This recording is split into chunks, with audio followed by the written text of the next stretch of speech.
He sold executives on ethics dashboards while routing contracts to a shell he controlled. One deleted spreadsheet, 3 contradicting invoices, and an email that should never have been sent.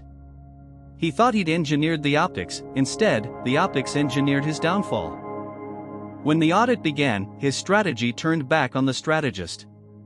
Stay with me until the very end, and don't forget to tap like, subscribe, and drop a comment telling us where you're watching from. The story you're about to hear turns back on the accuser. In Toronto's financial district, Ethan Mallory, reputation surgeon and independent consultant, pitched an integrity program to Brookhaven Foods Board. He spoke in precise, quiet tones about controls, vendor hygiene, and closing the trust gap. The CFO, Dana Whitaker, watched him like a hawk. CEO Colin Tremaine kept glancing at the share price on his phone. Ethan promised weekly analytics, red flag heat maps, and third-party screening. Beneath the slides, his conflict sat hidden: a vendor called Northbridge Metrics, registered to a numbered Alberta company, his. The room applauded the plan he'd designed to catch people like him. What could be safer than hiring the guy who wrote the rules? Brookhaven had a problem: a supplier dispute in New Jersey, and social posts alleging kickbacks in a distribution deal in Ohio. Ethan's Integrity Quick Start promised clean separation between procurement and analytics. He set up a dedicated mailbox ethics at Brookhaven and a dashboard using sanitized vendor data. Priya Nair, an HR analyst fresh from Vancouver, would be his liaison for employee reports. He smiled when he met her, sharp, methodical, impossible to charm by accident. Privately, he created a folder labeled Lighthouse, a personal archive of sensitive threads. The first file, Northbridge's draft contract. Records show, the cleaner the system, the easier to hide inside it. The first ethics tip arrived: check new vendor, velocity cartage, pricing too pretty to be real. Ethan logged it, tagged it triage, and sent a polite note to Priya: we'll sequence this after baseline mapping. He recommended, ironically, a temporary freeze on onboarding. That freeze exempted analytics and flight, including Northbridge. At lunch, Dana asked him whether optics mattered more than substance. Optics are substance, he said smoothly. She didn't smile. Later that night, he forwarded a redlined SOW from his private Gmail to his Brookhaven email by mistake. He would notice the error 2 days after it mattered. Artifact number 1 appeared innocently: a printed vendor screening checklist with a coffee ring. Priya found it near the shared printer. Page 2 face-up, ultimate beneficial owner, UBO, declared, not applicable. She raised an eyebrow. Every vendor must declare a UBO. She snapped a photo and dropped it in her personal receipts folder. Meanwhile, Ethan recommended a pilot spend of $90,000 for Northbridge Metrics Risk Analytics Package A. Colin approved it with a flourish. A storm was battering supply lines, and Risk looked responsible. No one asked why the UBO was not applicable. The neatest boxes can hide the messiest truths. We like systems because they promise safety. But systems are scaffolds, not morals. When someone writes both the rules and the exceptions, you don't need a breach, you need a mirror. Tension reset. The music bed thins. We linger on keystrokes, screens glowing blue at 2:11 a.m. Ethan's calendar shows governance sync, stakeholder mapping, procurement refactor. He prides himself on staying ahead of suspicion, pre-answering questions nobody asked. He drafts a memo titled Vendor Clean Room Protocol and attaches a slide justifying sole source pilots for specialized analytics partners. The tone, neutral, almost bored. He's counting on people to be busy. Busy people sign. He believed ambiguity, properly dressed, passes for expertise. Priya, new but not naive, runs a quiet cross-check: vendor email domains against employee side entities. An oddity pings Northbridge's contact phone routes to a Toronto co-working desk Ethan uses on Thursdays. She flags it privately and asks for the UBO attestation. Ethan replies, it's a US-based trust vehicle, counsel is slow. She nods, but notes the delay. She also notices Ethan's eyes, too steady when he lies. She starts a timeline file, dates, claims, and attachments. The subject line, Northbridge discrepancies, do not forward. Questions multiply faster than answers when someone is sure you won't ask. Artifact number 2 lands without drama: access badge logs. Security sends Priya monthly badges for audit. One entry shows E. Mallory, 2143, print room B. Minutes later, unknown badge, 2147, same door. Camera stills reveal a shadow swapping labeled folders.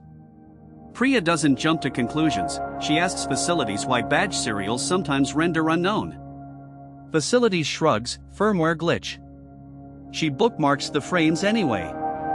The shadow is careful, but care leaves fingerprints. A careful thief needs luck, an honest analyst needs time. Ethan persuades the procurement lead to sign a limited scope pilot so Northbridge can prove value rapidly. His internal line becomes the mantra, we audit throughput, not people. In the executive meeting, he projects a heat map showing velocity cartage as orange. He cites a pricing anomaly, a decoy. The board looks reassured, a villain exists elsewhere. After, Dana asks him to brief her privately on Northbridge's ownership. He promises a one-pager when U.S. counsel closes. He opens his Gmail draft labeled UBO Fiction, Final. He mistook patience for permission. Artifact number 3 emerges from silence, a stray invoice.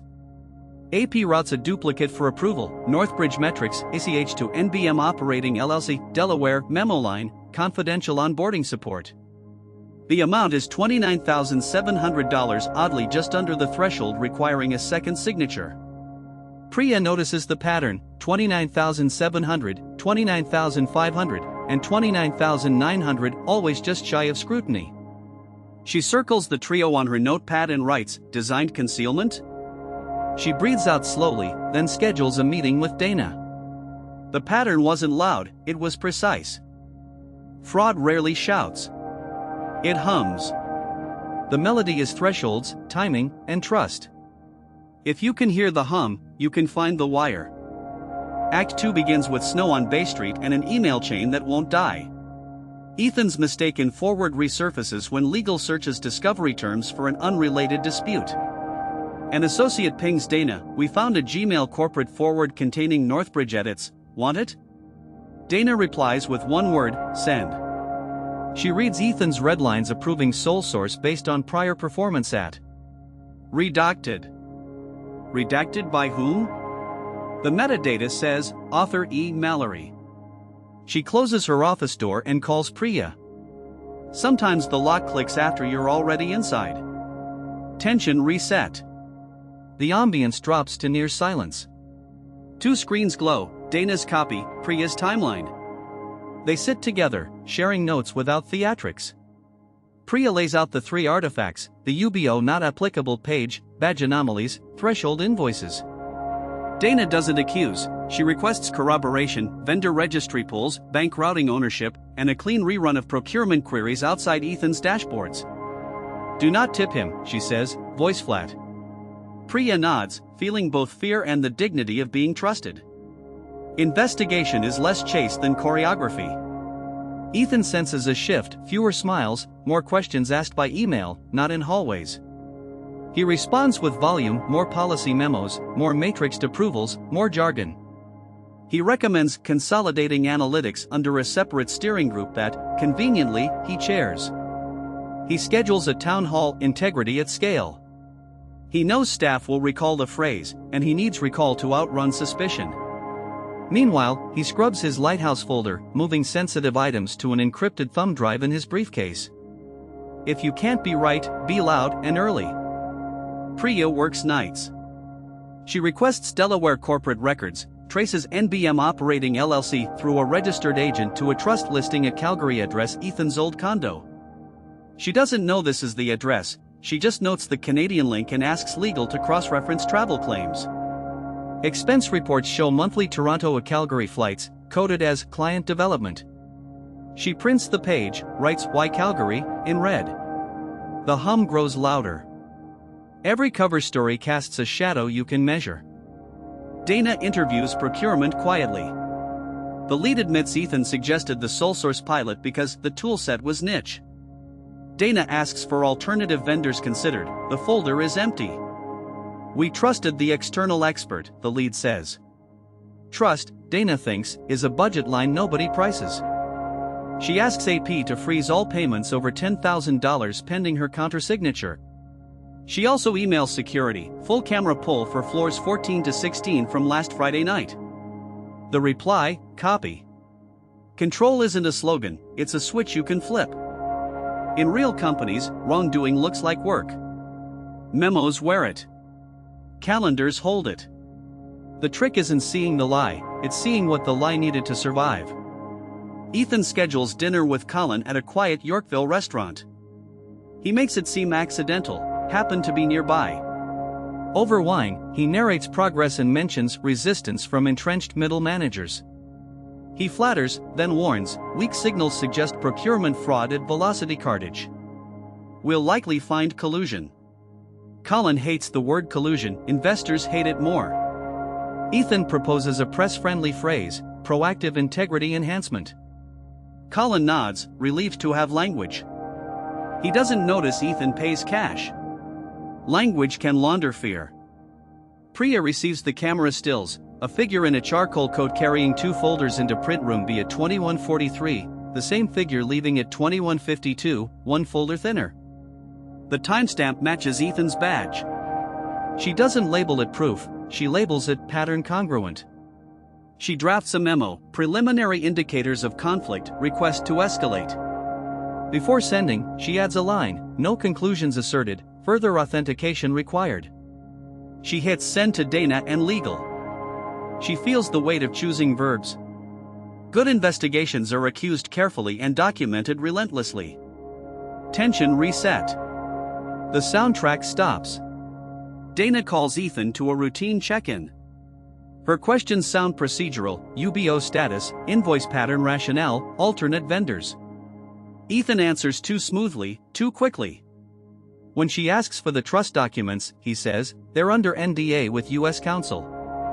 She thanks him and ends the call. Then she forwards Priya's memo to the board audit chair with the subject line, need 48-hour quiet support. The chair replies, proceed. Quiet doesn't mean nothing is happening. Ethan spends the evening reconstructing an alibi of competence, meeting notes backdated to suggest he considered 3 vendors, a comparison grid created that night with older timestamps spoofed. He plugs a thumb drive into his laptop and copies the Lighthouse archive for insurance. He drafts a speech for the town hall, the integrity we build today protects tomorrow's jobs.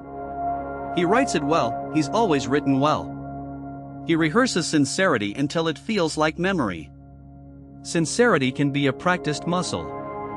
Priya calls the Delaware agent, records the call with permission, and asks a simple question, who authorized the filing for NBM Operating LLC? The clerk rustles papers and reads a name, Ethan M., then pauses, authorized representative. Priya thanks them and asks for a certified copy. She emails Dana, we can likely show a direct link. She doesn't celebrate. She's learned from experience that victories on paper still have to cross a room full of power. Facts walk slower than charm but farther. People imagine exposure as a spotlight. It's more like dawn under thick fog. You don't see everything. You see enough to keep walking. Town hall day. Staff cram into the atrium. Ethan speaks in warm tones, citing case studies and name-dropping Canadian compliance statutes.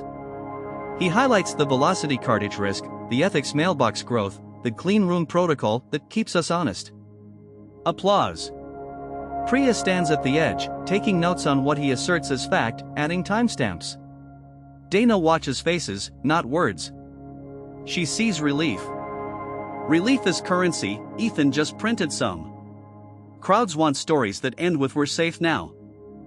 After the town hall, Dana invites Ethan for a walk and talk. She asks about his Calgary trip. He says, family obligations. She asks which family. He says, long story. She nods, then gestures to the revolving doors. Outside, breath steams in the cold. Send me the trust documents by the end of week, she says, voice gentle. He smiles. Of course. He will not send them. Deadlines without consequences are weather reports. Legal drafts a preservation notice: do not delete, alter, or destroy any records related to Northbridge Metrics, NBM Operating LLC, or associated entities. The notice goes to a distribution list that includes Ethan. He reads it and feels, for the first time, a small tremor. He tells himself it's routine. He orders a second espresso and schedules an 11 p.m. office visit to get ahead of deliverables. The first tremor is the only honest warning you'll ever get. Tension reset. The office at night, hum of HVAC, the red dot of a security camera. Ethan swipes in, prints draft copies of vendor evaluations, and slips a sheet into a shredder, then stops. Shredders are theater. He places the sheet in his coat pocket instead. On his screen, he deletes the Gmail forward to his corporate inbox. He doesn't know IT already mirrored it. You can't edit what you don't own anymore. Priya receives the certified filing, NBM Operating LLC authorized by Ethan Mallory. She places it beside the UBO not applicable sheet and the threshold invoices, then opens a new section of her timeline, direct evidence. She drafts a concise summary using neutral language. Documents appear to indicate. She includes the camera stills with facilities firmware glitch note in the margin. She presses print. The machine whirs like a small verdict. Paper isn't truth, but it is a path to it. In movies, justice crashes through doors. In real life, it books a conference room and brings a stapler. Key reveal, music, off. Dana convenes a closed-door meeting, her, Priya, legal, and audit chair. Priya lays out artifact number 1's payoff. The UBO gap was an oversight, it was concealment contradicted by the Delaware filing. Legal reads from the filing, eyes flat. Dana doesn't shout, she underlines, authorized by Ethan Mallory. The room holds a long silence. Then Dana, we proceed with a formal conflict of interest inquiry. Immediate. The chair nods. Priya exhales only after the pen stops moving. The first door opens with a sentence you can point at. Ethan presents a progress deck to the steering group as if nothing changed. He shows more velocity cartage anomalies, populates red dots on maps, and speaks of cultural renewal. Halfway through, Dana interrupts politely, send your complete Northbridge file to legal by 3 p.m. He says, of course. The room feels colder. He resumes, his voice sounds a half-tone higher to himself. He imagines control returning if he can just finish his story. Once you hear the wobble in your own voice, your story's over. Key reveal 2, music, off. Legal completes the bank routing trace, NBM's ACH payouts forwarded weekly to a Canadian account ending in 1162, beneficiary Mallory Advisory Trust. The transfer memos, consulting distribution. Dana reads it twice, then a third time. She forwards the PDF to the audit chair, then, carefully, to herself at a personal archive address, because procedures protect the company, and copies protect the truth. The chain now runs from contract to cash. Money draws the straightest lines. Priya drafts the interview outline, open with neutral ground, establish scope, then present documents in sequence without accusation, ask for explanations, and capture statements. She practices in a mirror. She will take notes in black ink and add interpretations in blue. She knows the first version of a liar's story is the cleanest, she needs the second version after a fact collides with it. She packs tissues, people sometimes cry when ambition meets evidence. Preparation is empathy in investigative clothing. Tension reset. Dana schedules the interview for 9 a.m., a room with a window and no plants. She invites Ethan with a calendar title bland enough to avoid gossip, Q4 controls review. He accepts. The night before, he wrote a draft resignation for family health reasons. He plans to time it after a counter-accusation against Velocity Cartage, to look like a martyr to governance. He sleeps badly anyway. Exit strategies read better than they land. The interview begins. Legal states the purpose. Dana asks first, any business relationships with Northbridge Metrics or NBM Operating LLC? Ethan smiles, none. Priya writes the word none, then places the Delaware filing on the table. He stares exactly half a second too long. Authorized representative, he says, is not a beneficial owner. Priya places the bank trace. He blinks. I advise the trust, he says. Priya places the ACH memos. He inhales audibly. When the story shrinks, the truth expands. He shifts to offense. I flagged velocity cartage to protect us. You're ignoring the real risk. Dana doesn't move. We are discussing Northbridge. He leans back. This is a misunderstanding created by legal's overreach. Legal says, we pulled your Gmail forward. He says nothing. Silence grows like frost on glass. Dana adds, softly, you wrote the rules. We followed them. He looks, for the first time, small. Power drains fastest in still rooms. Artifact number 2's payoff. Security confirms the unknown badge belonged to a guest credential Ethan created for vendor access. Policy requires escort and log, neither exists. The stills align with document edits made minutes later. Ethan says, I often help expedite printing, late nights are normal. Dana nods and notes, policy exception claimed after the fact. Priya adds it to the timeline. The choreography tightens. Exceptions tell you who thinks rules are optional. Ethan tries a final angle, if I resign immediately, we can avoid reputational harm. Dana replies, we won't trade silence for speed. She outlines next steps, suspension pending conclusion, access disabled, and devices collected for imaging, letter to the board. Legal hands him the suspension notice. He reads the words but hears only the hum of HVAC and the muffled traffic 10 floors below. Consequences are prose, not poetry. Word leaks anyway, companies are thieves in expensive clothes. Slack channels bloom with cautionary emojis. Ethan's calendar empties in real time as invites evaporate. Priya receives 2 quiet thank you from employees who suspected something off but lacked proof. She forwards neither, she keeps her focus. She's learned that applause can warp judgment as much as pressure can. Validation is a pleasant but unreliable compass. Exposure isn't revenge. It's hygiene. You don't fix a kitchen by hating mold, you fix it by letting light in and replacing the damp wood. Tension reset. A week passes. ID Imaging confirms the Lighthouse archive and reveals the UBO fiction final draft. Legal reads lines where Ethan rehearsed justifications, authorized rep is not equal to owner. Pilot exemptions equals standard, thresholds equals efficiency. The story tries to wear policy as armor. Policy declines the invitation. Dana assembles the report, facts first, then risk assessment, then recommendations. She removes adjectives until the document feels inevitable. Truth doesn't need italics. Board day. Dana presents with Priya at her side. She walks the timeline, contract, UBO gap, badges, invoices, bank trace, email metadata, draft scripts. She never says fraud. She says conflict, concealment, benefit, design. The audit chair asks one question, controls failed where? Dana answers, we outsourced expertise to a person who monetized our fear. The room is quiet. The chair nods once. Proceed with termination for cause and notify regulators as applicable. Accountability sounds like verbs. Legal meets Ethan to deliver the decision. He doesn't cry. He asks for a dignified statement. He's granted one, facts won't be debated, but human dignity isn't a resource to hoard. He returns his badge and laptop. Security escorts him out through a service corridor nobody sees. He thinks about the town hall applause and how quickly public memory resets to the next meeting invite.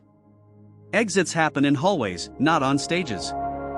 Priya updates the dashboard she now controls, adding a new tile, conflict disclosures, verified. She writes an internal note on why thresholds invite abuse and how to randomize review bands to break the hum.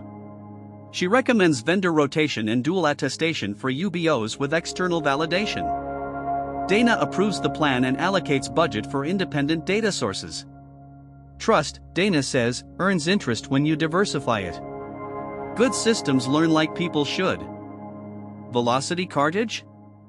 Dana orders a separate review with different eyes. The results, some sloppiness, no bribery. Ethan's decoy dissolves under routine scrutiny. PR drafts a statement: "We identified a conflict of interest by an external consultant, corrective actions taken, controls strengthened." No adjectives about integrity. No self-congratulations. Just nouns and verbs. Investors yawn, the share price barely flickers. The best crisis comms are boring. Justice here isn't a headline. It's a ledger. On one side, choices.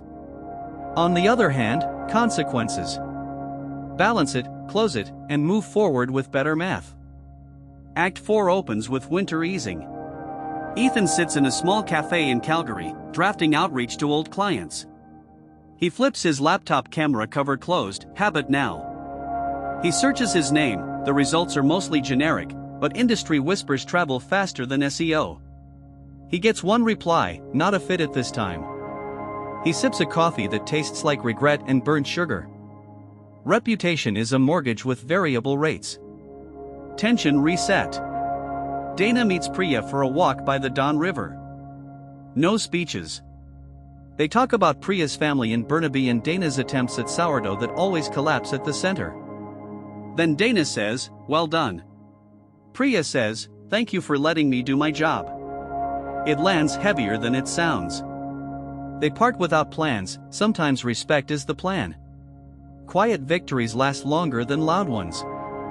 Brookhaven implements vendor transparency days. Anyone can step into a session and see how vendors are chosen. Procurement resists, then adapts, then starts to enjoy fewer 3 a.m. emails. The ethics mailbox receives fewer tips, but better ones. Priya launches a how to write a useful tip guide, 5 bullet points, no moralizing. Adoption grows. The dashboard hum changes key. Culture edits itself when you change the templates. A journalist calls Dana off the record. "We heard you terminated a consultant for conflict." Dana's answer is careful: "We strengthened controls and parted ways with an external party." The journalist asks for color. Dana offers none. She instead suggests a story on how companies can modernize UBO validation. The journalist takes the angle. Ethan doesn't appear in the piece. Sometimes mercy is anonymous. Ethan interviews for a role in Chicago. The hiring partner is friendly until the reference check returns a polite but firm eligibility not recommended. He senses the pattern as clearly as he once designed it. He revises his resume to de-emphasize Brookhaven. He writes a post on LinkedIn about resilience that feels, even to him, like whistling in an empty stairwell. Spin tastes different when you're the audience. Karma isn't mystical. It's behavioral credit history. Pay late enough times, and every lender reads your file the same way. Priya is promoted to manager, people risk and analytics. She buys a better stapler and a small plant for her desk, which she names actual controls. She trains 2 analysts to treat suspicion as a hypothesis, not a hobby. She tells them to love verbs, who did what, when, with which document. They laugh, then learn to enjoy the simplicity. Clarity is a kindness we owe each other. Tension reset. Dana writes a memo to the board on incentives. She argues that consultants should be paid more when they recommend cheaper paths, not pricier tools. She cites Brookhaven's recent lesson without naming it. The chair writes back, "Adopt." Incentives change the next quarter. Ethan would have hated this memo. Pay people for the outcomes you claim to value. Ethan, alone in a rental, opens the Lighthouse archive one last time. He considers using it to threaten, then doesn't. Not ethics, calculus.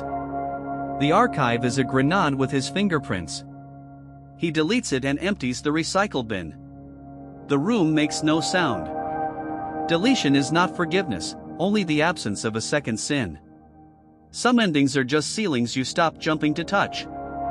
Brookhaven hosts a vendor day with donuts and plain language. A small logistics firm from Hamilton asks how to compete fairly. Priya answers, "Tell us who owns you, who benefits, and who's accountable. Then deliver." The owner nods, surprised that the rules are simple and actually used. The questions that opened in scene 10 close here: UBO? Verified. Thresholds? Randomized. Badges? Fixed. Northbridge? Terminated, disclosed. Loose ends aren't dramatic, they're dangerous. A final image: snowfall softens the streetlights outside Brookhaven, glass reflecting a company that survived its own mirrors. The lesson is quiet: write rules you're willing to live under, and design systems that assume someone won't. If you profit by gaming trust, the bill arrives as slowly as winter, then all at once. This story is inspired by true events. Names and details have been changed to protect privacy. If you believe stories like this deserve to be heard, subscribe to this channel and never miss the next case where truth prevails.